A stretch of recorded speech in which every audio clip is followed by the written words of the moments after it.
Hola a todos, hoy tenemos novedades encima de la mesa, y es que por fin Arnold ha lanzado la ya ansiada locomotora 1600-316, Alco, Morritos, como se quiera llamar. Y ya que estamos, pues hablaremos primero un poquito de la marca, porque como todos sabemos, Arnold es Hornby, Hornby es Electrotren, más bien Electrotren es Hornby, y por estas fechas, hace unos 10 años, el grupo Hornby adquirió la firma Electrotren.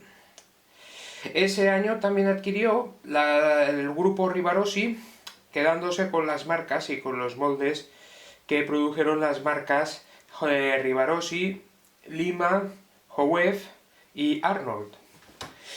Y gracias a que Electrotren se encuentra detrás y toda la actividad de Hornby internacional se desarrolla en Alcalá de Henares, antigua sede de Electrotren, pues la firma tiene interés por modelos españoles en escala N. Y de momento, pues ya estamos empezando a tener un catálogo bastante interesante. Tenemos la Alco, que la acaban de lanzar. Tenemos otros modelos de locomotoras, como pueden ser la 252, la 354 del Talgo, la reedición de los Talgos pendulares, el Talgo 3, el Camello, por supuesto, que ya vimos por este canal hace un año, que fue cuando fue lanzado, vagones de mercancías repintados que pueden ser interesantes, como este, u otros vagones que han sido en el nuevo molde, la verdad que son excelentes, aunque de precio un poco caro.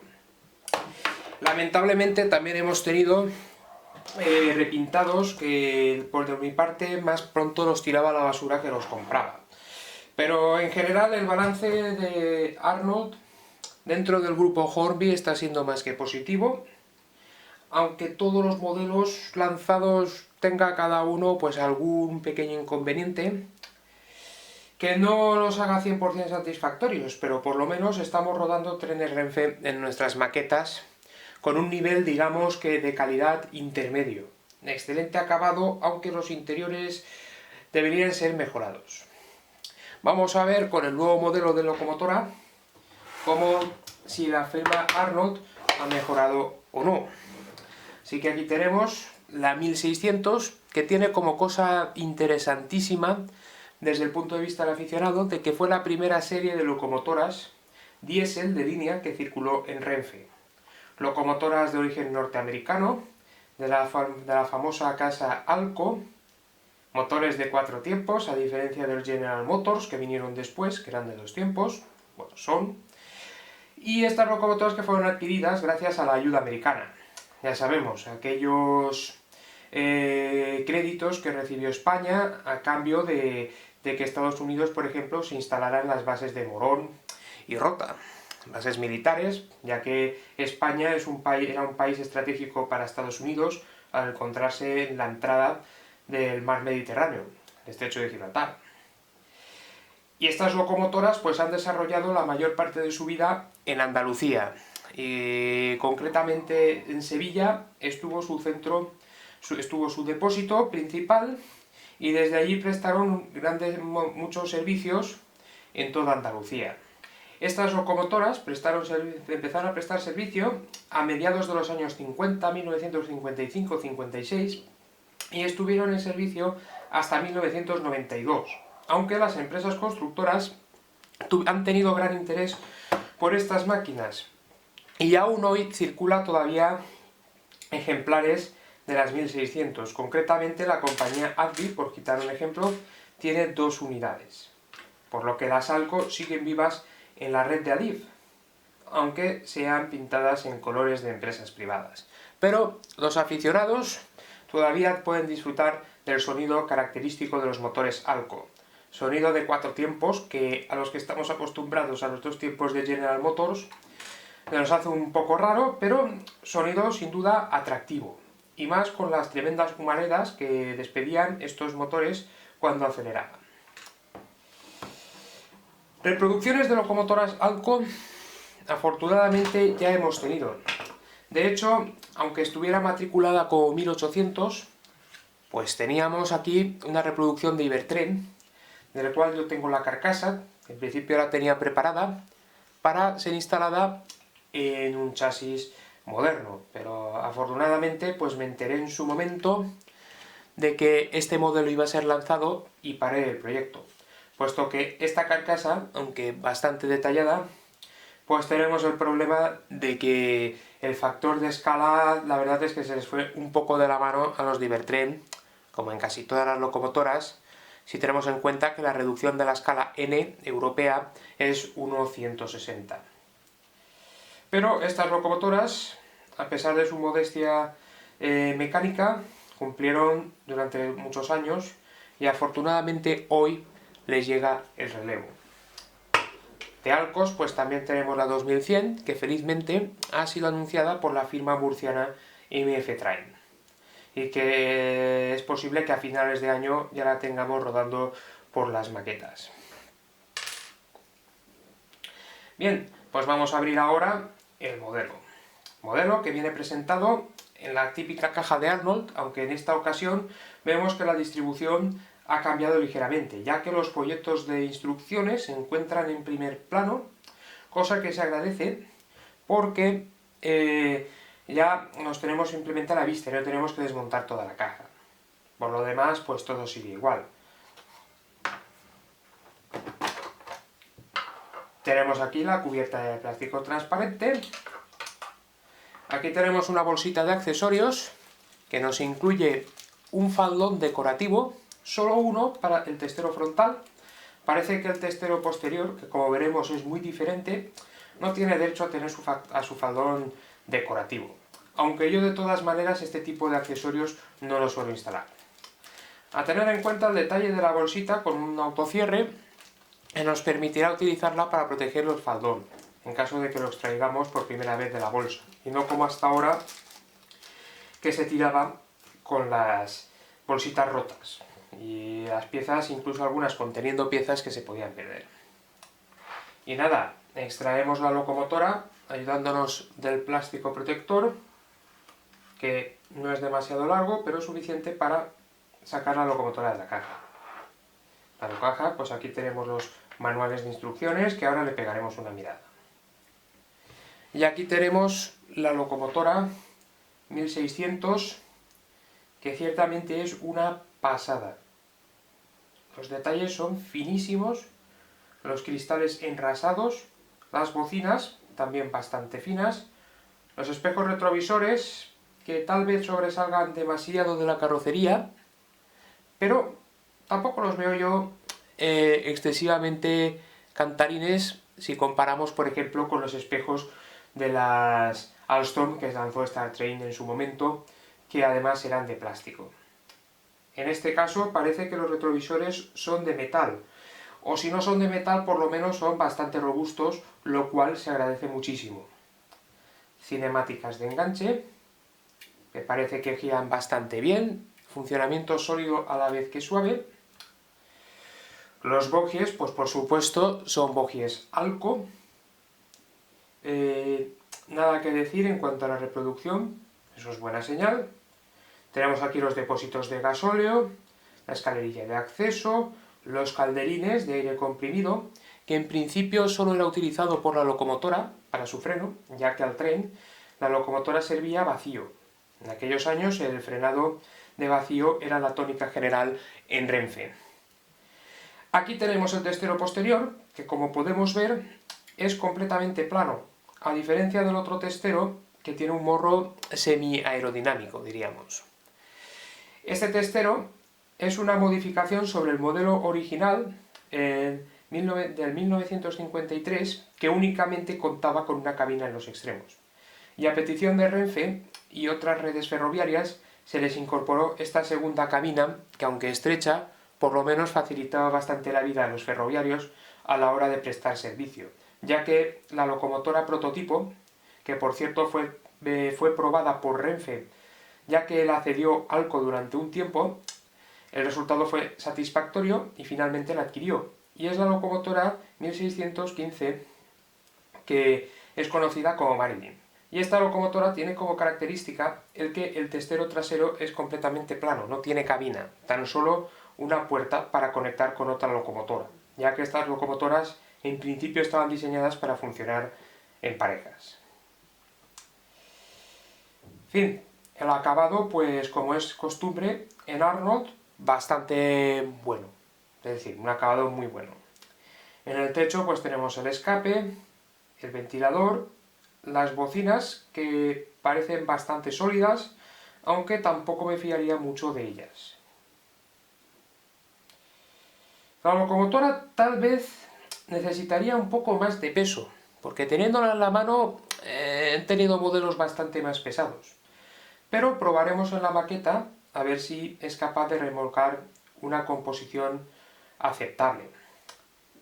Tenemos 6 ejes, que por cierto son todos motrices, como podemos comprobar con el dedo, y además solo cuenta con 2 aros de adherencia, en vez de los 4 aros clásicos del material CC, lo cual es una buena noticia, aunque si la locomotora pesa poco, igual acusa problemas de tracción.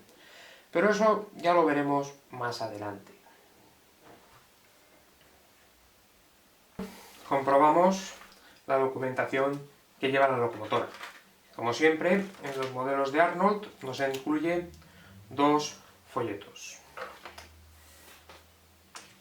En primer lugar, tenemos aquí un folleto de recomendaciones de uso que, aunque la mayoría de la información que se nos incluye en la hoja es de sentido común, pues nunca está de más leerla, porque seguro que alguna que otra cosa nos aclarará. Por otro lado tenemos pues ya el conocido despiece de la locomotora, que como siempre digo, espero que Arnold suministre los recambios, que aún así creo que sí que efectivamente suministra recambios, aunque haya que tener un poco de paciencia. Aquí tenemos una ilustración importante que nos indica cómo se abre la locomotora. Bien, formación bastante correcta, aunque ahora doblar de nuevo el papel para que nos ocupa lo mismo que antes se nos puede complicar un poco, aunque por lo que estoy viendo estoy teniendo suerte.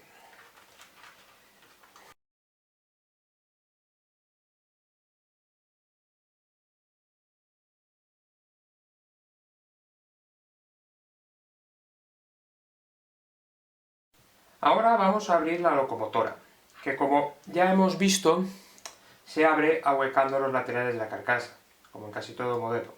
Aunque tenemos el problema de que no hay mucha superficie de agarre, por lo que podemos tener algún pequeño problema. Pero por lo que puedo ver, y acabamos de comprobar, la carcasa se abre de forma muy sencilla. Así que ya está retirada la carcasa y la dejamos en la caja para evitar daños. Y ahora vemos el interior de la locomotora. Interior típico Arnold, es decir, una placa electrónica más o menos complicada, un motor de bastante buena calidad, hay que decirlo, chasis metálico y la auténtica maraña de cables típica de la marca, que si bien no llega a ser al horror de las locomotoras Talgo, sin duda alguna es algo tanto decepcionante. Decepcionante al ver que otras firmas durante años se han esforzado en reducir al mínimo los cables, y sin embargo con las locomotoras de fabricación china hemos vuelto a las marañas de cables. Una lástima, pero a pesar de todo el resultado total de los modelos es bastante bueno, porque lo cierto es que circulan, siempre que no se nos rompa nada. Para digitalizar la locomotora, pues aquí tenemos el punto polémico de la locomotora. Aquí, como podemos observar, tenemos un hueco bastante grande donde cabía el decodificador, que además esta es la cabina del morro corto, por lo que tenemos espacio. Sin embargo, los señores de Arnold dijeron, vamos a complicarnos la vida, y entonces incluyeron el conector en este extremo de la locomotora. Aquí va el morro corto y por tanto la cabina se reduce en altura y reducimos el espacio para el decodificador. Esto en principio no supondría ningún problema, ya que si ponemos aquí el decodificador directamente, es decir, un decodificador tradicional como este, nos encontraríamos que no podríamos cerrar la carcasa. Y como ya digo, esto no sería un problema, ya que, por ejemplo, Fleischmann también tenía este inconveniente y los fabricantes desarrollaron decodificadores con conector de pinchos y un pequeño cable para poder colocar el chip en cualquier lugar de la locomotora. Pero, sin embargo, he aquí el segundo problema de esta errática ubicación del conector. Y es que si utilizamos uno de esos decodificadores, la carcasa no cierra. Y no cierra porque el enchufe del decodificador chocaría con la pieza negra, esta que reproduce el interior de la cabina. Y por tanto la locomotora no se puede cerrar. La solución que ha ofrecido el fabricante para este problema es retirar los interiores de las cabinas. Con lo cual es una solución bastante fea porque deja los cables a la vista. Aunque hemos de decir que teniendo la locomotora en la mano apenas se aprecia, pero no deja de ser una solución improvisada y la verdad es que de bastante mal gusto. Se han complicado la vida teniendo espacio más que suficiente por aquí detrás o incluso aquí en el medio de la locomotora, que tenemos aquí una base de plástico que es ideal para colocar el decodificador. Vamos a ver cómo solucionamos este problema, porque yo no quiero que se vean los cables. Así que he pensado en una pequeña solución para este inconveniente. Despejados un poco los cables, vemos que aquí tenemos un espacio suficiente para acomodar un decodificador, teniendo cuidado con las tomas de corriente del motor que se encuentran demasiado a la vista. El decodificador, el conector de decodificador lo tenemos aquí, y la idea que tengo es colocar un decodificador de cables y conectar las puntas de los cables uno a uno en el conector, cortando previamente su longitud para ajustarla a nuestras necesidades. El decodificador lo pondríamos aquí y los cables irían conectados directamente. Para que el cable pueda conectarse, lo que haré será soldar las puntas para darles rigidez y además grosor, para que haga buen contacto con los pines. Así que marcaremos la longitud necesaria de cable y procederemos al soldado de las puntas. Ya tenemos cortados los cables y peladas las puntas, una longitud suficiente para que hagan contacto dentro del conector. Ahora procederemos a estañar estas puntas para que tengan rigidez e incrementen un poco su grosor, para asegurar un buen contacto. Estañadas las puntas de los cables del decodificador, ahora procedemos a introducirlos en el conector, como si fueran los pines de un decodificador con pinchos normal y corriente. Deberemos fijarnos que el número 1 se encuentra marcado en la placa y que el cable correspondiente al número 1 es de color naranja. Por tanto, el primer cable que introduciremos será el cable naranja, siguiendo el orden que marca la salida de los cables en el decodificador. Así que vamos metiendo los cables uno a uno. Si hace falta, pues nos ayudamos con unas pinzas para introducirlos de forma más sencilla. Introducidos todos los cables en sus conectores, asegurándose de que hay poca holgura y que además el cable se encuentra completamente introducido, vamos a colocar un trozo de cinta adhesiva para emplazar el decodificador, que, como hemos comentado, ocupará este lugar. Despejamos los cables, colocamos la cinta adhesiva y ahora, con mucho cuidado, manteniendo los cables mínimamente ordenados, asegurándonos que no se salen de su lugar, colocamos el decodificador en su posición final. Un último paso antes de poner la locomotora en la maqueta será asegurar la posición de los cables del decodificador, Así que colocaremos un trozo de cinta adhesiva donde se encuentran los cables para inmovilizarlos y que mantengan su posición, es decir, que no se nos salgan del conector. Así, cinta adhesiva, en este caso pues cinta de pintor que habitualmente utilizan los fabricantes. Ahora sí que vamos a probar la máquina. No le pondremos la carcasa hasta que se nos asegure un buen funcionamiento.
Ya hemos comprobado que la locomotora pues funciona bien tras el proceso de digitalización, que la marca pues nos lo ha complicado de forma absurda. Y ahora vamos a ver el tema del peso. El peso, que en un principio comentamos de que parecía escaso y que en los foros también se ha discutido bastante sobre este tema, y eso que la locomotora solo lleva unos 2 o 3 días a la venta, de la fecha de hoy. Y bien, aquí con esta báscula de cocina, que no es que sea un prodigio de la precisión, he conseguido tomar los pesos de varios modelos para poder comparar y realizar pruebas de tracción. Por un lado tenemos la locomotora, la 316, que nos ha dado, tras varias pesadas y haciendo un cálculo medio, un peso de 75 gramos, aproximadamente, ya que esta báscula no es muy precisa, es una simple báscula de cocina. Pues tenemos un peso de 75 gramos. ¿Qué pasa? Que si comparamos con una locomotora de calidad, no es que esta no deje de ser, pero una locomotora de calidad como una 319. La 319 pesa alrededor de 110 gramos, es decir, pesa bastante más que esta otra locomotora. Que hombre, en la realidad una 319 es más potente y tiene que arrastrar más que una 316. Pero estas diferencias de peso nos van a dar diferencias considerables de comportamiento. Para realizar las pruebas, pues si se dispone de una gran maqueta, es posible hacerla con un largo tren. Pero como no es mi caso, pues he decidido utilizar vagones de mercancías lastrados. Concretamente estos vagones X de Roco, cuyo peso, sin la carga, nos daba de unos 14 gramos aproximadamente, y unos vagones cargados, y además cargados con una carga bastante nostálgica, monedas de 5 pesetas, pues nos da un peso de 110 gramos cada vagón.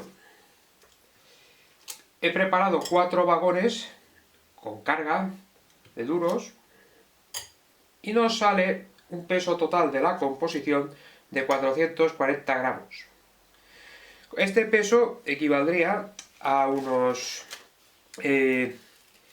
12 coches de viajeros tipo 5000 Tecato, que pesan 35 gramos cada uno, y un vagón J, o 32 vagones de ejes como este. Veremos a ver en la maqueta qué tal se comporta la locomotora con estas cargas. Lo comprobaremos pues en un tramo que tenga cierta complejidad, como puede ser en una playa de vías con una ligera pendiente. A ver qué conclusiones podemos sacar de estas pruebas. Iniciemos pues las pruebas de carga de esta locomotora, que como ya hemos indicado llevaría una carga equivalente a 32 vagones como los que arrastra vacíos o 12 coches 5000 de los Tecato. Iniciemos la marcha de forma suave, cosa recomendable debido al peso considerable que arrastra la locomotora en este momento.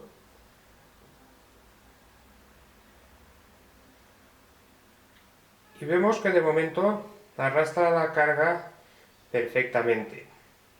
Veremos qué pasa cuando la locomotora se pase por encima de los desvíos y los vagones empiecen a franquearlos.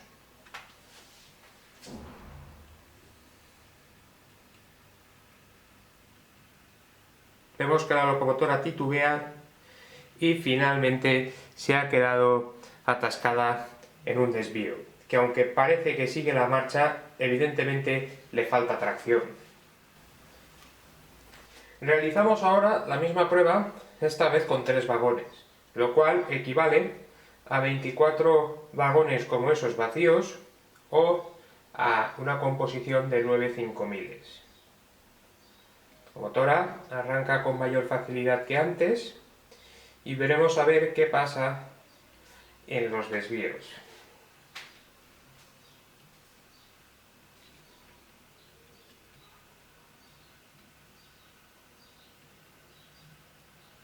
La motora empieza a fallar y aquí vemos que se ha vuelto a quedar atascada, prácticamente en el mismo punto donde antes se quedó detenido el tren.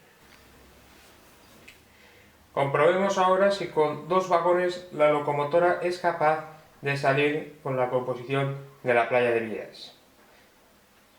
Este peso equivaldría a 16 vagones vacíos de ese tipo o a una composición de 6 coches 5.000. Vamos a ver cómo evoluciona.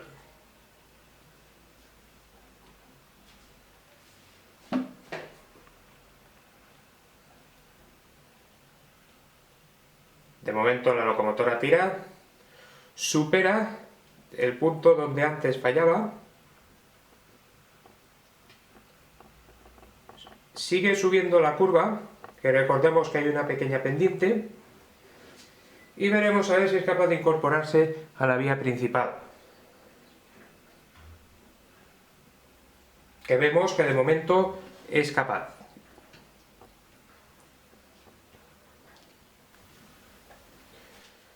Comprobemos ahora qué pasa si la locomotora arrastra 2 vagones medio.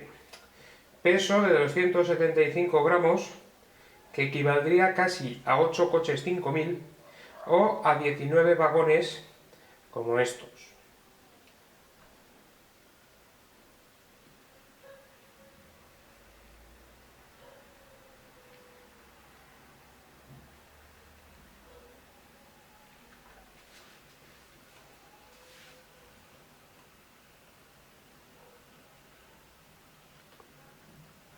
La locomotora ha titubeado ahí, parece que le cuesta, y de momento ha superado los desvíos. Veremos a ver qué tal la rampa de acceso a la vía principal. Sigue ascendiendo, sigue ascendiendo.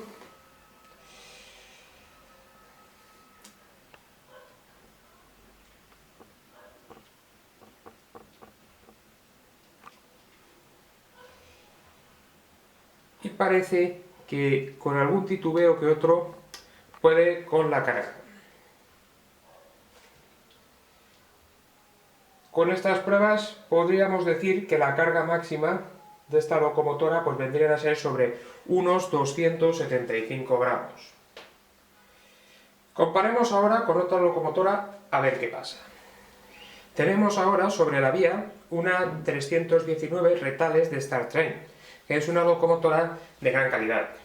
Hemos de decir que a diferencia de la Alco, esta pesa bastante más y además cuenta con 4 aros de adherencia. ¿Será capaz de sacar el tren de la vía muerta? Veremos a ver.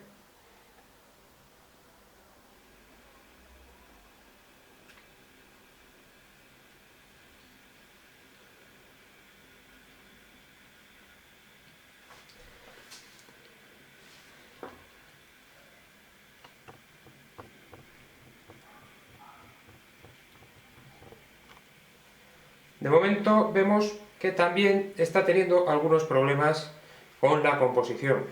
Y es que estamos hablando de 440 gramos. Y vemos que la locomotora se acaba de detener. Vemos por último y por curiosidad qué hace la 319 con 3 vagones medio, lo cual son unos 385 gramos que equivaldrían a 11 coches 5000 o 27 vagones.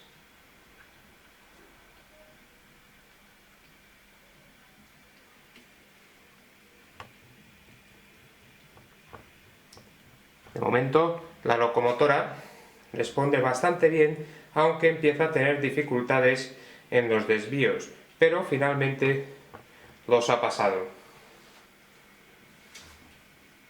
También hemos de tener en cuenta que en la realidad una 319 era una locomotora algo más potente que la Alco 1600.